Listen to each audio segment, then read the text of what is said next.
एक रात एक चोर एक घर में घुसा, दरवाजा खोला तो एक बूढ़ी औरत सो रही थी। खटपट की आवाज से उसकी आंखें खुल गईं। चोर घबरा गया, लेकिन बुढ़िया बोली, डरो मत बेटा, लगता है किसी मजबूरी के कारण तुम ऐसा काम कर रहे हो। कोई बात नहीं, अलमारी में एक तिजोरी है, उसमें का सारा पैसा और गहना तुम चुपचाप ले जाना, लेकिन पहले मेरे पास आकर बैठो। मैंने अभी अभी एक सपना देखा है, वह सुनकर जरा मुझे उसका मतलब तो बता दो। चोर बुढ़िया की बातों में आ गया और चुपचाप जाकर उसके पास बैठ गया। बुढ़िया ने कहा, बेटा मैंने देखा कि मैं एक जंगल में खो गई हूँ। तभी एक कौवा मेरे पास आया और उसने 3 बार जोर जोर से बोला, पिंटू पिंटू पिंटू। बस फिर सपना खत्म हो गया और मेरी आंखें खुल गईं। जरा बताओ इसका क्या मतलब हुआ। चोर सोचने लगा। इतने में बुढ़िया का बेटा पिंटू अपना नाम जोर जोर से सुनकर उठ गया और अंदर आकर चोर को जमकर पीटा। बुढ़िया बोली, बस करो, अब मत मारो। चोर बोला, नहीं नहीं, मुझे और मारो, ताकि मुझे आगे से याद रहे कि मैं एक चोर हूँ, सपनों का मतलब बताने वाला नहीं। एक बूढ़ी औरत 2 लाख रुपए जमा करने बैंक जाती है। मैनेजर ने बुढ़िया से पूछा, इतने पैसे आपके पास कहाँ से आए। बुढ़िया बोली, मैं शर्त लगाती हूँ कि आपको भी शर्त लगानी है। मैनेजर बोला, नहीं। बुढ़िया ने कहा, वैसे भी आप मुझसे शर्त नहीं जीतेंगे। मैनेजर को गुस्सा आया और वह शर्त लगाने के लिए तैयार हो गया। बुढ़िया बोली, शर्त यह है कि कल सुबह 10 बजे मैं आपको 2 थप्पड़ मारूंगी और आपका पूरा शरीर हरा हो जाएगा। अगर ऐसा नहीं हुआ तो मैं आपको 10,000 दूंगी, और यदि ऐसा हो गया तो आप मुझे 10,000 रुपए देंगे। मैनेजर सोचा, ऐसा संभव थोड़ी है। उसने शर्त मान ली। अगले दिन बुढ़िया अपने वकील के साथ बैंक पहुंची और शर्त के अनुसार उसने मैनेजर को जोर से 2 थप्पड़ मारे। इतने में वकील दीवार से सिर पीटने लगा। मैनेजर ने बुढ़िया से पूछा, ये आपके वकील को क्या हो गया। बुढ़िया मुस्कुराते हुए बोली, मैंने इससे 20,000 रुपए की शर्त लगाई थी कि आज सुबह ठीक 10 बजे मैं बैंक के मैनेजर को 2 थप्पड़ मारूंगी।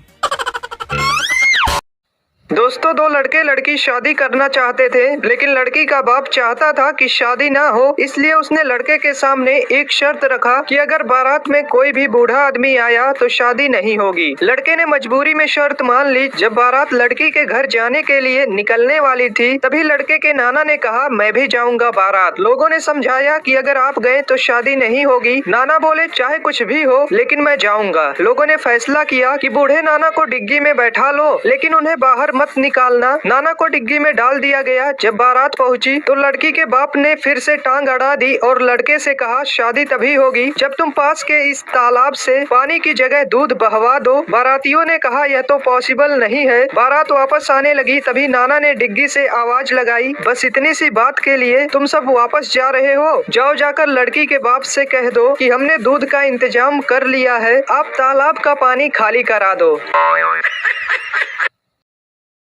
दोस्तों, 3 लड़के थे। तीनों ने मिलकर एक बॉल खरीदी जिसकी कीमत 30 रुपए थी। तीनों ने 10-10 रुपए मिलाकर 30 रुपए दुकानदार को दिए और वो दुकान से जाने ही वाले थे। तभी दुकानदार को याद आया कि बॉल तो सिर्फ 25 रुपए की है। दुकानदार ईमानदार था, उसने तुरंत अपने नौकर से 5 रुपए लौटाने को कहा। जब नौकर ने 5 रुपए वापस किए तो तीनों लड़कों ने खुश होकर 2 रुपए टिप उस नौकर को दिए और 1-1 रुपए आपस में बांट लिए। कुछ देर बाद एक लड़का कहने लगा कि हमने तो 9-9 रुपए खर्च किए हैं, इसलिए बॉल की कीमत हुई 27 रुपए और फिर 2 रुपए नौकर को टिप दिए, मतलब हुए 29 रुपए, लेकिन हमने तो टोटल 30 रुपए दिए थे। आखिर 1 रुपया कहाँ गया। दोस्तों, अगर आप समझ गए हैं कि 1 रुपया कहाँ गया तो जरूर बताइए, और अगर इसका सही जवाब जानना चाहते हैं तो कमेंट बॉक्स में पिन है।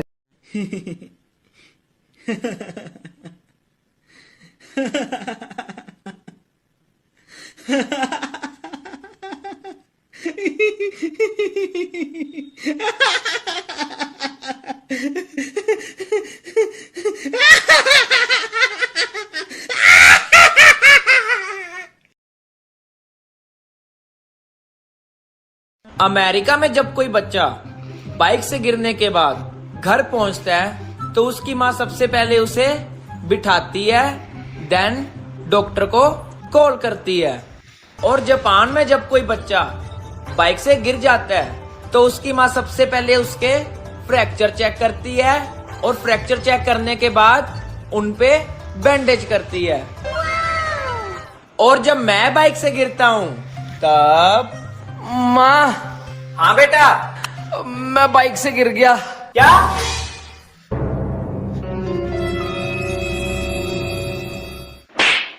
और तेज चला बाइक। अपने तो अपने होते हैं। एक लड़का एग्जाम हॉल में बैठा था। पेपर बहुत टफ था। वह चीटिंग करना चाहता था, लेकिन एग्जामिनर बहुत स्ट्रिक्ट था। थोड़ी देर बाद लड़के ने एग्जामिनर को अपने पास बुलाया और उसके कान में कुछ फुसफुसाया। एग्जामिनर चुपचाप जाकर चेयर पर बैठ गया और वहीं बैठा रहा। सभी छात्रों ने खूब चीटिंग की। एग्जाम खत्म हुआ तो सभी ने बाहर आकर उस लड़के से पूछा, भाई तूने एग्जामिनर को ऐसा क्या बोला कि वो चेयर से उठे ही नहीं? वह लड़का शर्माते हुए कहा, मैंने बोला था सर, पीछे से आपकी पैंट फटी है। एक तरफ पूरा प्ले बॉय समाज डरा हुआ है तो दूसरी तरफ धोखा खाया पूरा एक्स समाज खुशी मना रहा है। तो एक कहानी है मुजफ्फरनगर की, जब एक लड़का और एक लड़की रिलेशनशिप में आते हैं। जिंदगी में खुशी के पल पिरोकर एक दूसरे के दिन हसीन बनाते हैं। भरोसा एक ऐसी चीज है जिसका कोई सर्टिफिकेट नहीं होता, इसलिए विश्वास करके एक दूसरे को गले लगाते हैं। पर एक दिन खिड़की से एक परिंदा एक कागज लेकर आता है, जिसे पढ़कर उस लड़की का दिल एकदम टूट जाता है। खुदगर्जी की चिट्ठी पढ़ती है जिसमें लिखा होता है कि मेरे घर वालों ने मेरी शादी कहीं और तय कर दी। पर वो कहती है कि सुनो, हम मना लेंगे, तुम्हारे घर वाले ही तो है, समझा देंगे। पर लड़का कुछ बहाने बनाने के बाद साफ मना कर देता है। तो लड़की सवाल करती है, ये बात तुम्हें तब याद नहीं आई जब तुम मेरा जिस्म नोच रहे थे? तो लड़का गुस्सा होकर कह देता है कि देखो, इसमें दोनों की मंजूरी थी। पर लड़की कहती है कि मंजूरी इसलिए थी क्योंकि तुम मुझसे शादी करने वाले थे। लाखों बार ना सुनने के बाद लड़की एक प्लान बनाती है और उसे मिलने बुलाती है और दोनों मिलकर ये डिसाइड करते हैं कि एक आखिरी बार हम बिस्तर होंगे। और रूम में पहुंचने के बाद जब उनके बीच ये सब शुरू होता है तो लड़की नीचे जाकर उसका काट देती है। उसने सही किया या गलत, ये कमेंट्स में जरूर बताना। बाकी भेज दो अपने सभी प्ले बॉय दोस्तों को भी। एक बच्चे का जन्म होने वाला था। जन्म से कुछ समय पहले बच्चा भगवान से बोला, हे प्रभु, मैं इतना छोटा हूँ, खुद से कुछ कर भी नहीं पाता, भला मैं पृथ्वी पर कैसे रहूंगा? मुझे कहीं नहीं जाना, मुझे अपने पास ही रहने दीजिए। भगवान बोले, हे बालक, मैंने तुम्हारे लिए एक फरिश्ता चुना है, वो तुम्हारे लिए मुस्कुराएगा भी और तुम्हारा ख्याल भी रखेगा। बच्चा बोला, जब लोग मुझसे बात करेंगे तो मैं समझूंगा कैसे? मुझे तो उनकी भाषा भी नहीं आती। भगवान बोले, तुम्हारा फरिश्ता तुमसे मधुर शब्दों में तुमसे बात करेगा, वो तुम्हें चलना बोलना और प्रार्थना करना भी सिखाएगा और वो तुम्हें सभी बुरे लोगों से बचाएगा, भले ही उसकी जान ही क्यों न चली जाए। इस बीच पृथ्वी से किसी के कराहने की आवाज सुनाई दी। बच्चा समझ गया कि अब उसे जाना होगा। बच्चा बोला, हे ईश्वर, मेरे जाने का समय हो गया है, कृपया करके मुझे उस फरिश्ते का नाम बता दीजिए। भगवान बोले, तुम नाम जानकर क्या करोगे? बस इतना जान लो, तुम पृथ्वी पर उसे माँ कहकर बुलाओगे तो बस अपनी प्यारी माँ के लिए एक लाइक करके सब्सक्राइब कर दो। दोस्तों, एक कसाई के घर चूहा, कबूतर, मुर्गा और बकरा रहते थे। एक दिन कसाई चूहा पकड़ने के लिए एक चूहादानी ले आया। जब चूहे को यह बात पता चली तो वह भागा भागा कबूतर के पास गया और बोला, बहन मेरी मदद करो, कसाई चूहादानी लाया है, उस चूहेदानी को कहीं दूर फेंक आओ। कबूतर बोली, चूहेदानी से मुझे क्या खतरा, मैं क्यों फेंकूं? अब चूहा मुर्गे के पास गया। मुर्गा हंसकर बोला, ये तो मेरी समस्या नहीं है, तुझे खतरा है, तू जाकर फेंक। बेचारा चूहा दौड़ते हुए बकरे के पास गया। बकरा बोला, चूहेदानी में मैं थोड़ी फंसने वाला, मैं ऐसा बिल्कुल नहीं करूंगा। निराश होकर चूहा अपने बिल में चला गया। रात को अचानक खट की आवाज आई। कसाई की बीवी को लगा कि चूहा चूहेदानी में फंस गया है। वह चूहेदानी के पास जा रही थी, अचानक उसे सांप ने काट लिया। कसाई अपनी बीवी को वैद्य के पास ले गया। वैद्य बोला, इसे कबूतर का सूप पिलाओगे तो ठीक हो जाएगी। कसाई ने कबूतर का सूप बनाकर अपनी बीवी को पिला दिया। उसकी बीवी ठीक हो गई। कसाई ने अपनी बीवी के ठीक होने की खुशी में मुर्गे को काटा और खा गए। जब पड़ोसी को पता चला कि उनकी पत्नी ठीक हो गई है तो सब पार्टी मांगने घर आए और कसाई ने पार्टी में बकरा बनवा दिया। दोस्तों, यह वही कबूतर, मुर्गा और बकरा थे जो चूहे के मुसीबत के समय में उसका साथ देने के बजाय उसका मजाक उड़ा रहे थे, क्योंकि उन्हें सिर्फ यही लगता था कि यह सिर्फ चूहे की प्रॉब्लम है। एक माँ ने अपने बच्चे से मार्कशीट मांगी। बच्चे ने मार्कशीट दिखाई जिसमें उसे गणित में 100 में से 90 अंक प्राप्त हुए थे। माँ ने मार्कशीट देखी और उसे जोर जोर से पीटने लगी। फिर बोली, तुम कब से इतने समझदार हो गए? जरूर तुमने 9 के 90 करे हैं। 0 अपने आप पढ़ाते हो। बोल बोल कर बस उसे पीटे ही जा रही थी और बच्चा बेचारा रोए जा रहा था। बच्चा हाथ जोड़ जोड़ कर बोल रहा था कि माँ, मैंने 0 नहीं बढ़ाया, मगर माँ कुछ सुनने के मूड में नहीं थी और उसे बस पीटे ही जा रही थी। 3 साल बाद माँ ने अपने बच्चे से फिर से पूछा कि सच सच बताओ, तुमने 0 बढ़ाया था? बच्चे ने कहा, नहीं माँ, मैंने 0 नहीं बढ़ाया था। माँ ये सुनकर फिर से गुस्सा हो गई और बच्चे को पीट कर चली गई। फिर बच्चा रोते हुए बोला कि दोस्तों, मैंने 0 नहीं बढ़ाया था, मैंने तो 0 के आगे 9 बढ़ाया था। और ये बात दूर खड़ी माँ ने सुन ली और आगे क्या हुआ आप देख ही सकते हैं। CBSE, UPSC, दिन में सोडा, रात को लस्सी, ICSE, NTSE, गोल करेंगे रोनाल्डो मेसी। बोर्ड एग्जाम में होने वाली है सारे बच्चों की ऐसी की तैसी। चिंता ता चिता चिता, चिंता ता ता। होली पर इतने भी पुराने कपड़े मत पहन लेना कि कोई रंग लगाने की बजाय रोटी देकर चला जाए।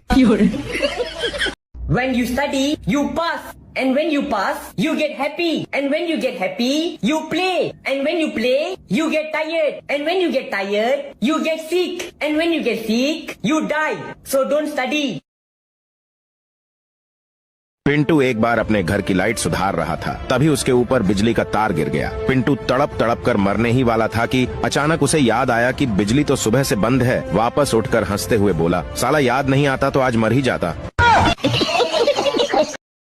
दोस्तों, एक बार एक राजा के राज्य में महामारी फैल गई। चारों ओर लोग मरने लगे। एक रात राजा को एक सपना आया कि हे राजा, तुम्हारी राजधानी के बीचों बीच जो पुराना सूखा कुआं है, अगर अमावस्या की रात को राज्य के हर घर से एक एक बाल्टी दूध उस कुएं में डाल दिया जाए तो अगली ही सुबह ये महामारी समाप्त हो जाएगी। राजा ने अगले दिन पूरे राज्य में यह घोषणा करवा दी कि महामारी से बचने के लिए अमावस्या की रात को हर घर से कुएं में एक एक बाल्टी दूध डालना जरूरी है। अमावस्या की रात जब लोगों को कुएं में दूध डालना था, उसी रात राज्य में रहने वाली एक कंजूस बूढ़ी औरत ने सोचा कि सारे लोग तो कुएं में दूध डालेंगे, अगर मैं एक बाल्टी पानी डाल दूं तो किसी को क्या पता चलेगा। उस कंजूस औरत ने रात में चुपचाप एक बाल्टी पानी कुएं में डाल दिया। अगले दिन जब सुबह हुई तो महामारी समाप्त नहीं हुई। राजा ने जब कुएं के पास जाकर इसका कारण जानना चाहा तो उसने देखा कि सारा कुआं पानी से भरा हुआ है। दरअसल दोस्तों, ऐसा इसलिए हुआ क्योंकि जो विचार उस बूढ़ी औरत के मन में आया था, वही विचार सभी लोगों के मन में आ गया और सबने कुएं में दूध की जगह पानी डाला। दोस्तों, बात सिर्फ इतनी सी है कि जब भी कोई ऐसा काम आता है जिसे बहुत सारे लोगों को मिलकर करना होता है, तो अक्सर हम अपनी जिम्मेदारियों से यह सोचकर पीछे हट जाते हैं कि कोई न कोई तो कर ही देगा।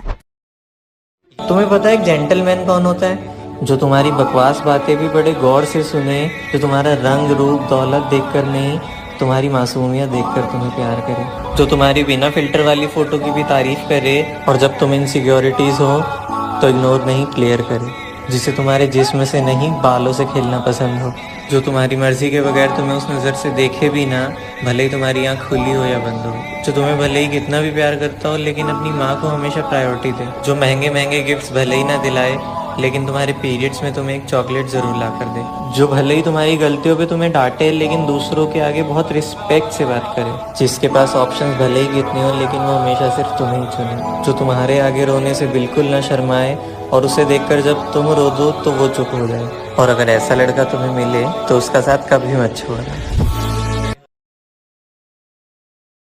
एक पिता अपनी बेटी के लिए लड़का देखने गया। उन्होंने लड़के के पिता से पूछा, छोरो काई करे है? लड़के के पिता ने कहा, सीए है। उन्होंने पूछा, छोरा की बहन काई करे है? पिता ने कहा, वाह भी सीए है। उन्होंने फिर पूछा, छोरा की माँ काई करे है? पिता ने कहा, वाह भी सीए है। उन्होंने फिर पूछा, अरे वाह, सब सीए है, मतलब आप भी सीए ही होगा? लड़के का पिता, ना ना, मैं तो घाघरा ब्लाउज कटिंग करूं, ये सब लोग सीए हैं।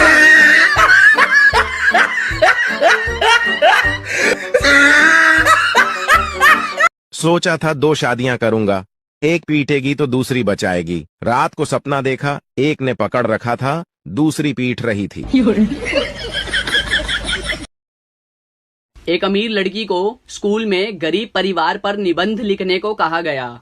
जरा गौर फरमाइए, लड़की ने क्या लिखा। एक गरीब परिवार था, पिता गरीब, माँ गरीब, बच्चे गरीब। परिवार में 4 नौकर थे, वो भी गरीब। स्कॉर्पियो कार थी, वो भी टूटी हुई थी। उनका गरीब ड्राइवर बच्चों को उसी टूटी कार में स्कूल छोड़ के आता था। बच्चों के पास पुराने एप्पल आईफोन 8 मोबाइल थे। बच्चे हफ्ते में सिर्फ 3 बार ही ताज होटल में खाना खाते थे, बाकी दिन घर पर ही खाते थे। घर में सिर्फ 2 ही एसी थे और वो भी सेकेंड हैंड। सारा परिवार बड़ी मुश्किल से ऐश कर रहा था। दुख क्या है, 7 बजे नींद खुले और पता चले अब वापस नहीं सोना। खुशी क्या है, रात को 2 बजे नींद खुले और पता चले कि अभी 5 घंटे और सोना है। डबल खुशी क्या है, रात को नींद खुले और पता चले कल तो छुट्टी है। जापान में 2 भाई रहते थे। एक का नाम जो था, दूसरे का नाम वो था। एक रात जो को बाथरूम में भूत दिखा। जो डर गया और उसने वो को आवाज लगाई। वो दौड़ते हुए बाथरूम में आया और भूत को देखते ही उसका हार्ट फेल हो गया और वो मर गया। बस उसी दिन से कहावत हो गई, जो डर गया वो मर गया। सुबह ब्रश किया तो टूथपेस्ट में लौंग थी, फिर चाय पी उसमें भी लौंग थी, दोपहर में दाल खाई उसमें भी लौंग थी, रात को बिरयानी खाई, उसमें भी लौंग थी। सोने से पहले पान खाया, उसमें भी लौंग थी। अरे तो कहना क्या चाहते हो?